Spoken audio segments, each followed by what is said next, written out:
আমরা চলে গেলাম শিববাড়ির মাঠে এনজয় করার জন্য। ঢুকেই দেখি ওখানে পরিবেশ একেবারে আলাদা, চারিদিকে যেন শুধু আনন্দ আর আনন্দ, আর তার মধ্যে আমরাও একটু রং মেখে নিলাম যাতে আরও বেশি ভাইব পাই। তারপর আমি সৌম্যকে বললাম একটু ভালোভাবে হাতটা নাড়াও যাতে একটা সুন্দর ক্লিপ নিতে পারি, আর তখন থেকেও কী করে যাচ্ছে ধারাম করে আমি বাড়ি মেরে দিয়েছি। এমনিতেও আমি যেখানেই গান শুনতে পাই সেখানেই নাচানাচি শুরু করে দিই, আর এখানে তো গেছিলাম আমি নাচ করতে।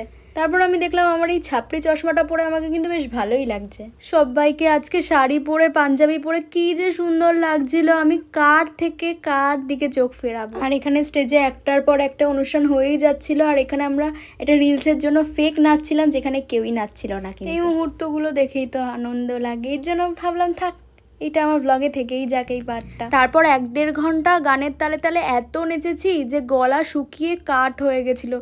তারপর সৌম্য কোথাও থেকে জল তো পাওয়াই যাচ্ছিল না, তাও খুঁজে খুঁজে নিয়ে এসেছে। তারপর জল ঠল খেয়ে একটু এনার্জি রিফিল করে নিচ্ছিলাম, কারণ এরপরে তো আরও নাচতে হবে। 10টা বোতল নেই, এটাই কিনতে হবে। যদি কোনোদিন আসে আমার নামে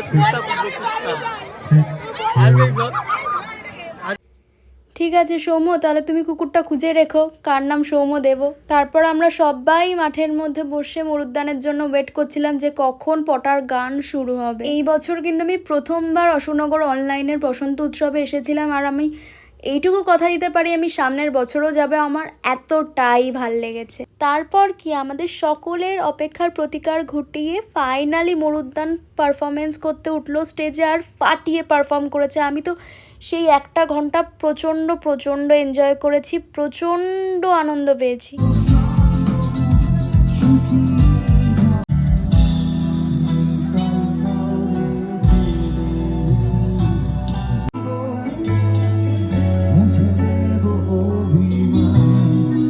ঠাকুরের কাছে এটাই প্রার্থনা করছিলাম যেন আজকের দিনটা প্রত্যেক বছর আসে, আর যেন আমার পাশে এই মানুষটাই থাকে। তারপর 9:30 নাগাদ ওখান থেকে রওনা দিয়ে দিই, কারণ অনেকটাই রাত হয়ে গেছিলো, বাড়িও ফিরতে হবে।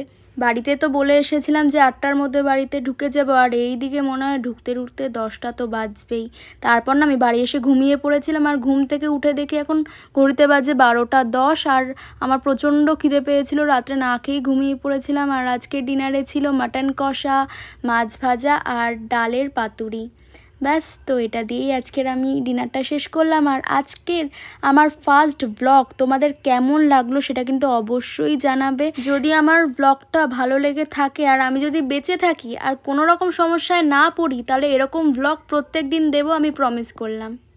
তো আজকের মতো ব্লগটা এই অবধি, দেখা হচ্ছে কালকে, টাটা।